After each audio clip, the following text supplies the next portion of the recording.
금은 역사적으로 가장 안전한 자산이자 위기 속의 마지막 도피처라고 불립니다.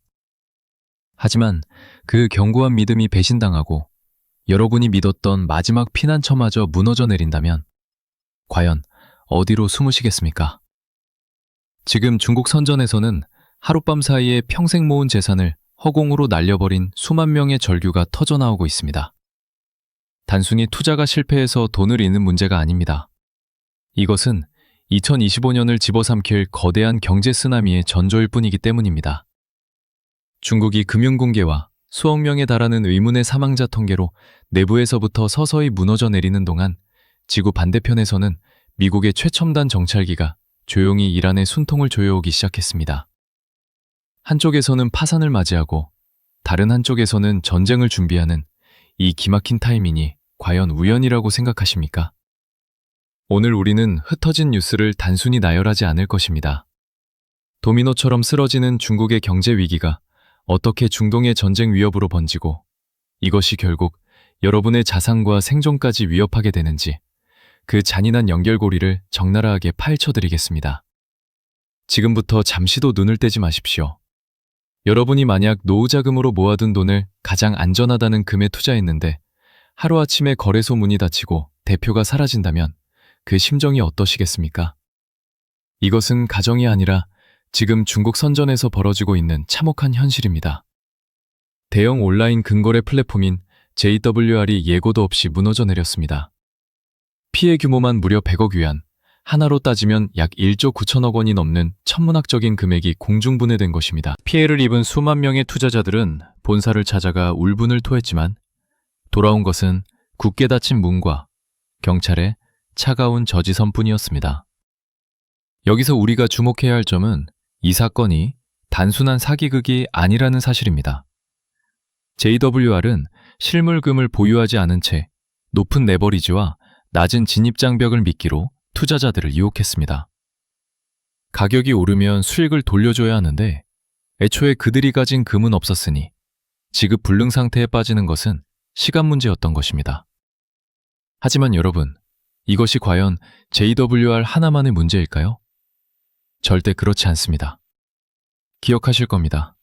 지난 2024년 1월 중국의 블랙스톤이라 불리던 중지그룹이 파산을 선언하며 중국 그림자 금융의 붕괴를 알렸던 사건을 말입니다. 당시 중지그룹의 부채는 상상을 초월하는 규모였고 그 여파는 중국 전역의 부유층 자산을 초토화시켰습니다. 이번 금거래소 사태는 중지그룹 파산에서 시작된 금융 도미노가 이제는 주식과 부동산을 넘어 안전자산의 보루인 금시장까지 덮쳤다는 명백한 신호입니다. 사람들은 경제가 불안할수록 금을 찾지만 그 금을 거래하는 시스템 자체가 썩어 있다면 여러분의 자산은 그 어디에도 안전하게 숨을 곳이 없다는 뜻입니다. 중국 정부는 뒤늦게 라후구 당국을 통해 특별 수사팀을 꾸리고 조사에 착수했지만 이미 증발해버린 100억 위안을 되찾기란 불가능에 가깝습니다. 이것이 바로 통제 불능 상태에 빠진 중국 경제의 민낯입니다. 지금 중국 내부에서는 돈만 사라지는 것이 아닙니다. 자산이 증발하는 속도보다 더 빠르게 인구 자체가 사라지고 있다는 충격적인 보고가 들어와 있습니다. 돈은 다시 벌면 되지만 목숨이 사라진다면 그것은 차원이 다른 공포입니다. 흔히 숫자는 거짓말을 하지 않는다고 말합니다. 하지만 중국이라는 통제된 사회에서는 숫자가 침묵할 때야말로 가장 큰 공포가 시작되는 순간입니다. 재산이 100억 위안씩 사라지는 동안 그보다 훨씬 더 끔찍한 숫자가 어둠 속에 묻혔다는 사실을 아십니까? 최근 중국 내부 체제 인사가 목숨을 걸고 폭로한 내용은 우리의 상식이라는 방어 기제를 완전히 무너뜨립니다. 지난 5년 동안 전염병과 봉쇄, 그리고 정책 실패로 인해 무려 5억 명이 넘는 사람들이 목숨을 잃었다는 증언이 나왔기 때문입니다. 물론 여러분은 이 숫자를 듣고 고개를 저으실 겁니다. 어떻게 5억 명이나 되는 사람이 사라질 수 있냐고 반문하실 수 있습니다. 810 창시자 리옥즈스 선생 역시 비슷한 규모의 사망자 수를 언급했지만 우리는 여기서 숫자의 정확성을 논쟁하기보다 그 숫자가 가리키는 현상에 주목해야 합니다.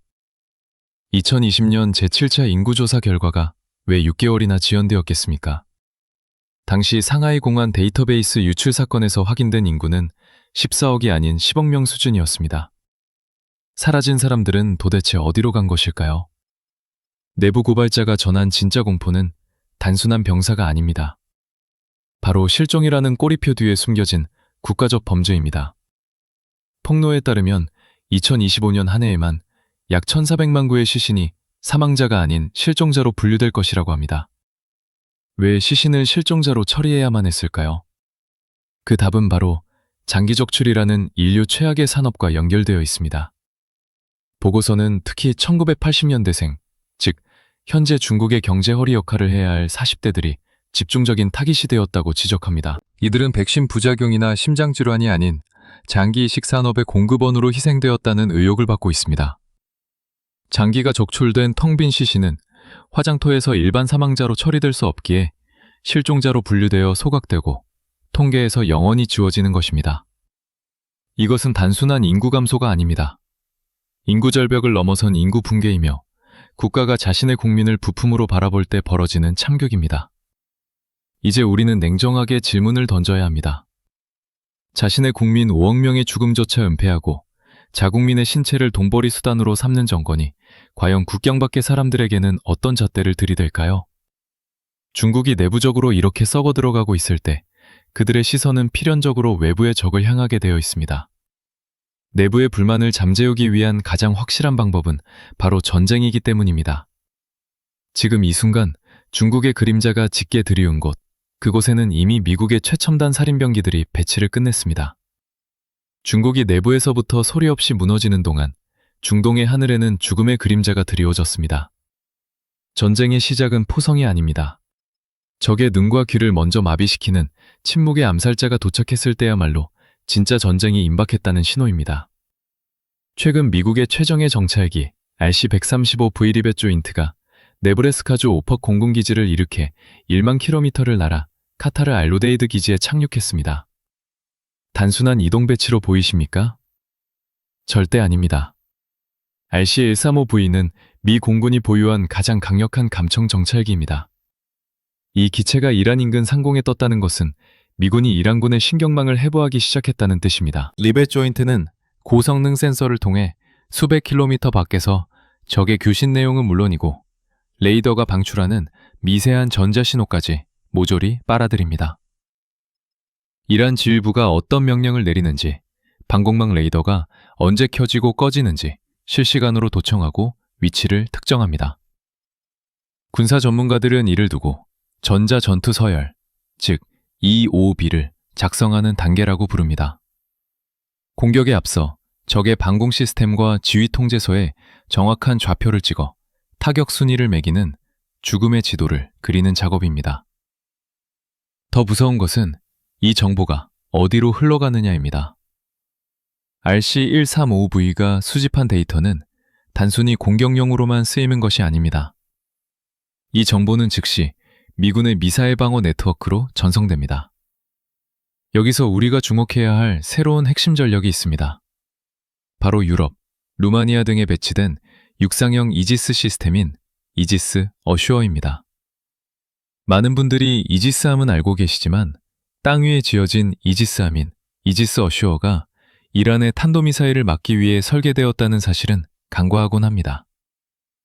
RC-135V가 이란 미사일 기지의 움직임을 포착하는 순간 그 데이터는 이지스 어슈어와 공유되어 이란이 쏘아 올릴 모든 불꽃에 요격할 준비를 마칩니다.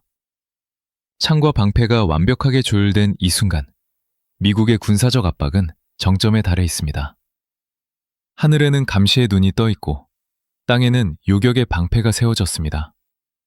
이란의 숨통을 조이는 포위망은 완성되었습니다. 이제 남은 것은 단 하나, 방아쇠를 당길 명분과 결정뿐입니다. 그런데 전쟁이 임박한 이 시점에 트럼프 전 대통령은 과거와는 전혀 다른 방식의 정권교체 시나리오를 만지작거리고 있습니다. 왜 굳이 쉬운 길을 두고 위험한 도박을 선택하려는 걸까요? 도널드 트럼프 대통령이 그리는 큰 그림은 단순히 이란을 폭격하여 건물을 부수는 것이 아닙니다. 그의 목표는 훨씬 더 정교하고 위험합니다. 바로 레짐 체인지, 즉 정권의 머리만 베어내고 몸통은 그대로 두는 외과 수술식 정권 교체입니다. 워싱턴 내부 소식통에 따르면 트럼프는 대규모 지상군 투입이라는 늪에 빠지지 않으면서 핀셋 타격으로 혁명 수비대 지휘부만 제거해 이란 내부의 시위대가 정권을 뒤집을 수 있도록 판을 깔아주려 합니다. 마치 베네수엘라에서 시도했던 것처럼 기존 정부 시스템은 유지하되 지도자만 친미 성향으로 갈아치우겠다는 계산입니다. 하지만 이 작전이 과연 성공할 수 있을까요? 이스라엘 정보당국은 고개를 젓습니다.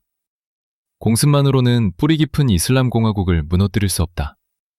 정권을 바꾸려면 군화발이 땅을 밟아야 한다는 것이 그들의 냉정한 분석입니다. 하지만 트럼프는 사업가 출신답게 효율을 중시합니다. 그는 수렁에 빠지는 전면전 대신 과거 미 해군 역사상 가장 압도적인 승리로 기록된 사마귀 작전 2026년 버전을 구상하고 있을지도 모릅니다.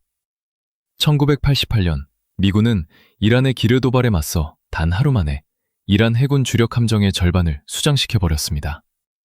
당시 압도적인 무력 앞에 이란은 결국 굴복하고 협상 테이블로 나왔습니다. 현재 USS 에이브러햄 링컨 항모 전단과 F-15E 전폭기들이 중동에 집결하는 모습은 그때의 데자뷰를 보는 듯합니다.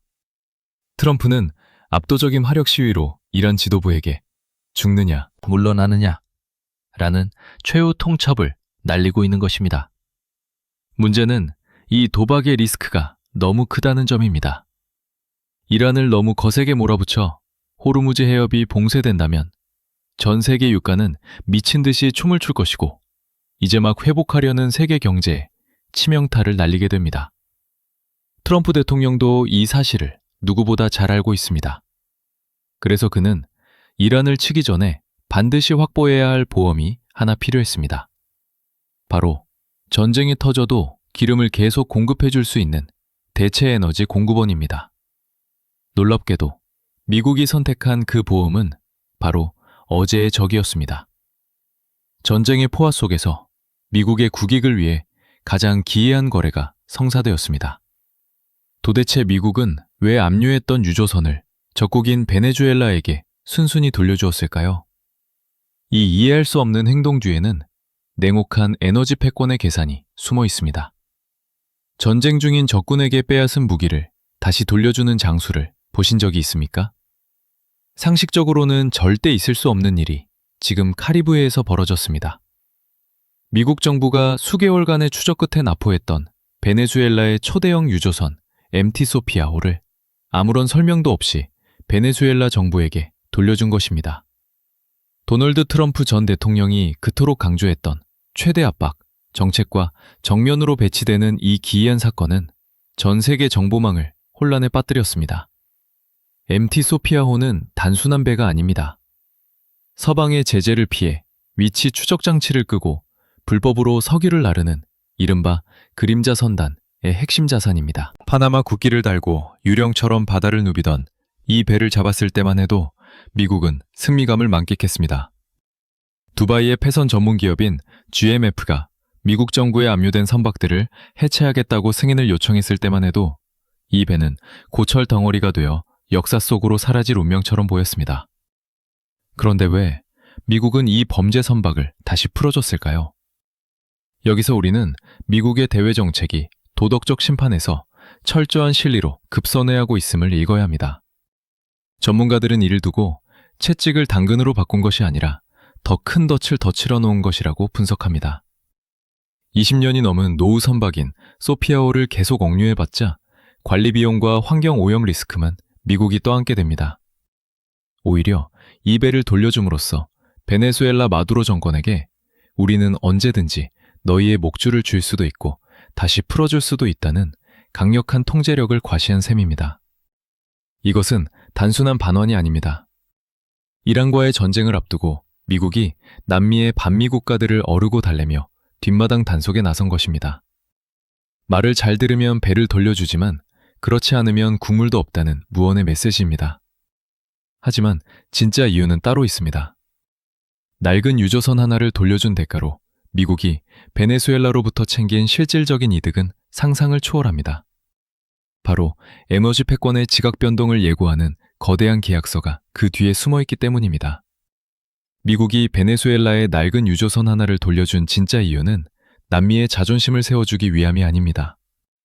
그것은 바로 다가올 중동전쟁에 대비해 에너지 생명선을 확보하려는 치밀한 사전 작업입니다. 만약 트럼프 대통령이 이란을 타격하고 그 보복으로 이란이 전 세계 원유 물동량의 20%가 지나는 호르무즈 해협을 봉쇄한다면 어떤 일이 벌어질까요? 국제유가는 배럴당 150달러를 넘어설 것이고 인플레이션은 다시 세계 경제를 질식시킬 것입니다. 미국은 이 최악의 시나리오를 막을 방파제가 필요했습니다. 그리고 그 방파제는 바로 세계 최대 원유 매장량을 가진 베네수엘라였습니다. 이를 증명하는 결정적인 증거가 바로 미 재무부가 발급한 쉐브론 일반 라이선스 40일입니다. 이 라이선스는 강력한 대베네수엘라 제재 속에서도 미국의 석유 메이저 기업인 쉐브론만큼은 베네수엘라에서 석유를 퍼올리고 미국으로 수출할 수 있도록 허용해준 특권입니다. 겉으로는 마두로 정권을 독재자라고 비난하며 압박하지만 뒤로는 자국 기업이 베네수엘라에 검은 황금을 가져올 수 있도록 길을 터준 것입니다. MT 소피아호의 반환은 바로 이 에너지 파이프라인을 원활하게 유지하기 위한 일종의 윤활유였습니다. 우리가 너희 기름을 사줄 테니 너희도 우리에게 협조하라는 무언의 거래인 셈입니다. 결국 이 모든 퍼즐 조각을 맞춰보면 2026년의 국제정세가 한눈에 들어옵니다. 미국은 중동이라는 화약고에 불을 붙이기 전에 남미라는 소화전을 먼저 점검한 것입니다. 이란을 치기 위해 베네수엘라와 손을 잡는 이 냉혹한 현실주의야말로 국제정치의 본질입니다. 적과 아군의 경계가 희미해지고 오직 국익만이 작동하는 이 거대한 체스판 위에서 개인이 설 자리는 점점 좁아지고 있습니다. 이제 우리는 이 모든 위험 요소를 종합하여 생존을 위한 결론을 내려야 할 때입니다. 오늘 우리는 중국 선전의 금거래소 붕괴부터 이란 상공의 미군 정찰기, 그리고 베네수엘라의 유조선 반환까지 지구촌 곳곳에서 울리는 거대한 파열음을 목격했습니다. 100억 위안의 금이 증발하고 5억 명의 인구가 통계에서 사라지는 중국, 전쟁의 불씨를 당기는 미국과 이란, 그리고 그 사이에서 실리를 챙기는 에너지 패권의 이동까지. 이 모든 사건은 각기 떨어져 있는 것처럼 보이지만 실상은 하나의 거대한 결론을 향해 달려가고 있습니다. 그것은 바로 과거의 안전자산이 미래의 위험자산이 될 수 있다는 사실입니다. 금이라고 해서 무조건 안전하지 않다는 것을 JWR 사태가 보여주었고, 멀리 떨어진 중동의 전쟁이 내 주머니의 기름값을 위협한다는 것을 확인했습니다. 이제 막연한 낙관론이나 설마 무슨 일이 있겠어 라는 안일함은 여러분의 자산을 갉아먹는 가장 큰 적입니다. 30대 이상의 성인 여러분, 난세에는 공격보다 수비가 중요합니다. 첫째, 검증되지 않은 고수익 투자처나 실체가 없는 플랫폼을 경계하십시오. 중국의 투자자들이 바보라서 당한 것이 아닙니다. 시스템을 맹신했기 때문입니다. 둘째, 국제유가와 환율의 변동성에 항상 깨어 있으십시오. 미국이 베네수엘라의 손을 잡았다는 것은 에너지 시장이 요동칠 준비가 끝났다는 뜻입니다. 현금 유동성을 확보하고 위기가 닥쳤을 때 즉각 대응할 수 있는 유연함을 가지셔야 합니다. 2026년은 그 어느 때보다 불확실성이 짙은 해가 될 것입니다. 오늘 전해드린 소식들은 다가올 거대한 변화의 사막에 불과합니다. 트럼프의 레짐 체인지가 성공할지 아니면 중국의 경제 붕괴가 전 세계를 덮칠지 아무도 장담할 수 없습니다. 하지만 분명한 것은 흐름을 먼저 잇는 자만이 살아남는다는 것입니다. 저 한림은 앞으로도 수면 아래 감춰진 진실과 복잡한 국제정세의 이면을 날카롭게 파헤쳐 여러분께 가장 먼저 전해드리겠습니다. 오늘 내용이 도움이 되셨다면 구독과 좋아요를 통해 다가오는 위기에 함께 대비해 주시기 바랍니다. 본 영상에서 언급된 내용은 정보 전달을 목적으로 하며 투자의 책임은 전적으로 본인에게 있음을 알려드립니다. 편안하고 안전한 밤 보내십시오. 감사합니다.